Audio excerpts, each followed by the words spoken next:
we started talking about, people behind the wall being invisible to people outside the wall. And there's another group that I would argue that's often invisible. Yet they're the backbone of corrections. And that's our correctional officers. The assumption, much like the assumption of what an inmate is, those same false stereotypes often fall on our correctional staff. But a good correctional officer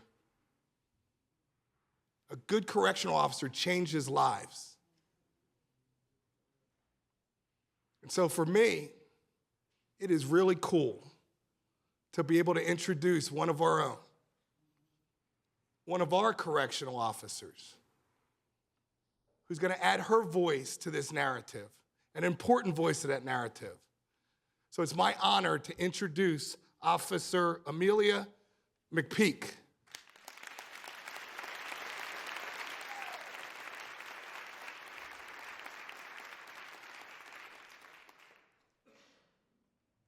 How many of you have had negative experiences? Made bad choices? The majority of us all have, and you can choose to make lemonade and learn from your mistakes, or continue living your life with a sour face and staying in an endless cycle of bad choices. What about the offenders here? Combined, there is a huge expanse of bad choices, and negativity follows us around like a tail all day, every day. Do you feel that change is possible? Is an individual capable of change from the worst of the worst to the better or best? Change is possible. There are a lot of factors that must be in the right place at the right time, but change can happen. You only need to believe and do your part. I would like to share with you my story. Like some of you here, I have made a lot of bad choices in my life.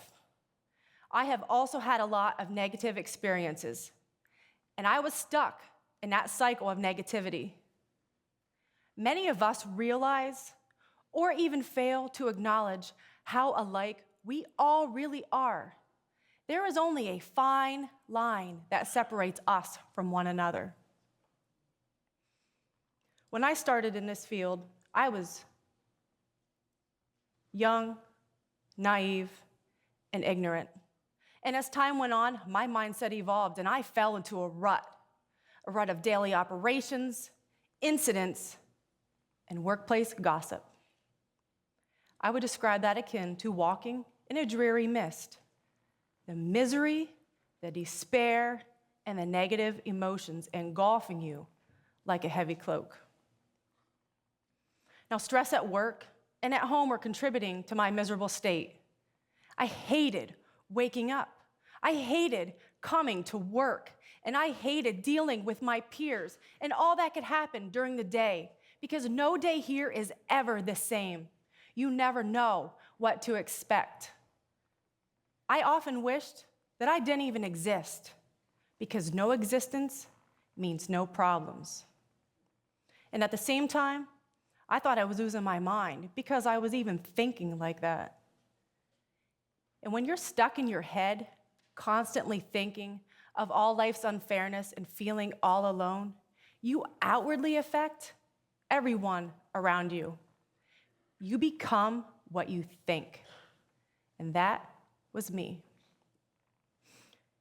If you knew me, you would say I had no right feeling like I did, because I have a great, stable job.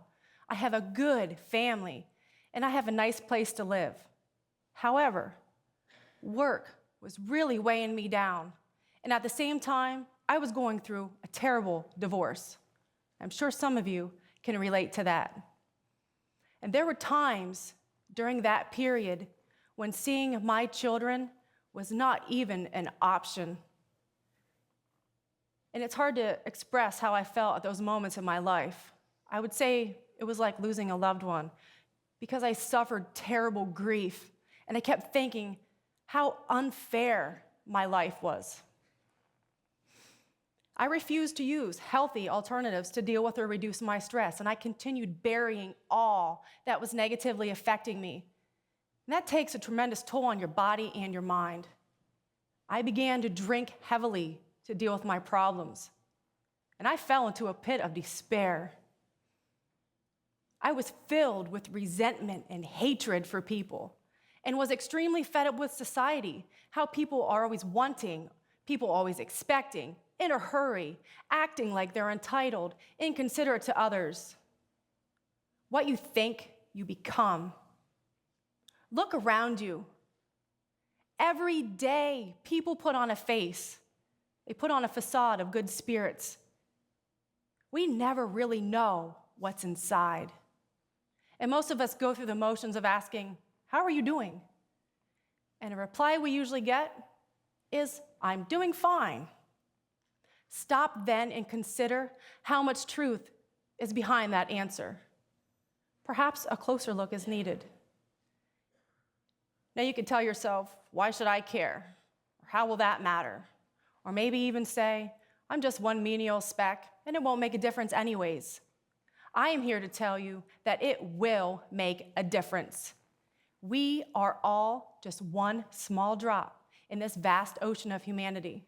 And one drop is not very noticeable, but many drops add up. Now, when I hit rock bottom, when I sat at home most nights drinking away my misery, coming to work angry and resentful, and having nothing good to say about anyone anywhere, I sought help. I wasn't happy with who I had become. And sometimes you need to step out of your comfort zone. And at that point in time in my life, I figured I had no choice because I didn't know what else to do. And I found what I needed. I met that one drop that showed me change is possible. I learned to take a closer look inside myself and to take a closer look at others so that I could be more aware and more understanding. And I learned compassion not only for others, but also for myself. And I gained insight and I realized that there is always hope. And through this practice, and I call it that because it takes dedication and commitment, I have totally changed my life, my habits, and my perceptions of humanity. It only takes one person, one hand up to change another's life completely. One smile, one door held open, one positive comment, one drop of kindness, or one act that you may consider minute could have a tremendous impact on someone else's life. And I'm asking that we do the best that we possibly can for those we come into contact with, and should ask ourselves, what can I teach this person that they will remember and leave with the knowledge of something better? Teach what is wrong and what is right, and always lead by example.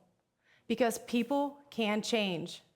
They can turn themselves around. All they need is that ray of hope, the knowledge that someone out there believes in them or cares. And you could be the person that has a positive effect on someone that makes them stop and think it's worth it. If we all slowed down, took a step back, and took time to observe, we could be that one drop. And no matter what, those drops will add up.